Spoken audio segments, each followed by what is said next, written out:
Okay, I thought I'd do a bit of an update. I was wondering how to automate it, so and not really knowing anything much about scripting, I thought I'd ask ChatGPT.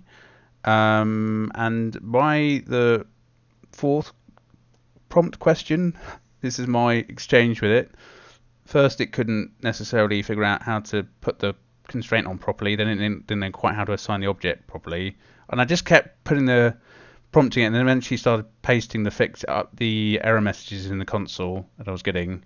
Fix so and so, fix it, and then it got to a point where it could apply the constraints, but it couldn't apply. It didn't have the object stuff because I sort of isolated the problems into separate problems. Like it couldn't applying the constraint to the bone, and then assigning the correct object. And initially, it wanted to assign it to another armature, into another bone, and I tried editing it in the text editor. No, I wanted an object, and then at the end, I got it to assign a constraint to a bone, and then it said, "Can you mix the first prompt, which created the empty in the right place, aligned to a bone, and the second prompt together, right?" And it worked. I was like, "Yeah." I mean, I don't know quite how long this took. It didn't take that long. So, I don't know, 20 minutes. There's no way I could have done this on my own. But anyway, I thought I'd show it in action. So this is the final script. So select a bone. Hopefully it's not going to show me up and work. Okay, and then we just run the script, and then we have an empty, and then we select the empty and grab, and it all works. Right, so do it on this bone over here. Let's try that. Oh, okay, run the script. It's going to work. Okay, do it on the foot. Run the script. Okay, do it on the other foot. Run the script. Do it on the head. Run the script. Okay, so now let's see if they all work. So we go grab. Okay, that seems to work. That seems to work.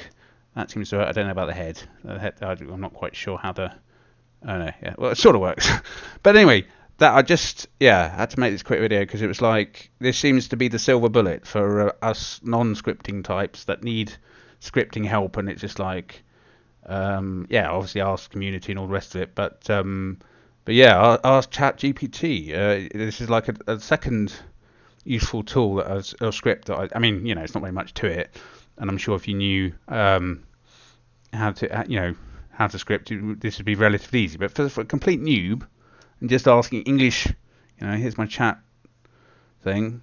You can see all my other stuff that I've asked it to do, like Anyway, but anyway, specifically Blender. So this last thing is, this is what I've initially asked, and okay, maybe it's half an hour. And then I did try manually tweaking stuff from but then it just became easy just to paste this is the error message it's throwing up in the console. What's going on? Can you fix that? So basically just type fix, and this is from another Blender YouTuber who sort of progressed further than I did with chat initially. It's just just get the error message, copy that to your clipboard, and then type in fix, and then paste it into in ChatGPT. And it will try its best to come up with a new version of the script. But the fun thing I found, it's like merging two scripts together. I had two bits of functionality working, but I needed them linked, obviously, and it managed to do it. So, this is going to be super useful, and not just in Unity. I mean, not just in Blender, but in obviously Unity and anywhere else. I would want to try and do a bit of, here's something. Can you make this simple thing for me? That I might need C# or Python or something. So anyway, I just thought I'd make this quick video because it was just like this. Yeah, this is really useful for what I need. I guess the next thing would say, don't create them at the meter size, create them at 0.1 of a meter. But anyway, that's it. Okay.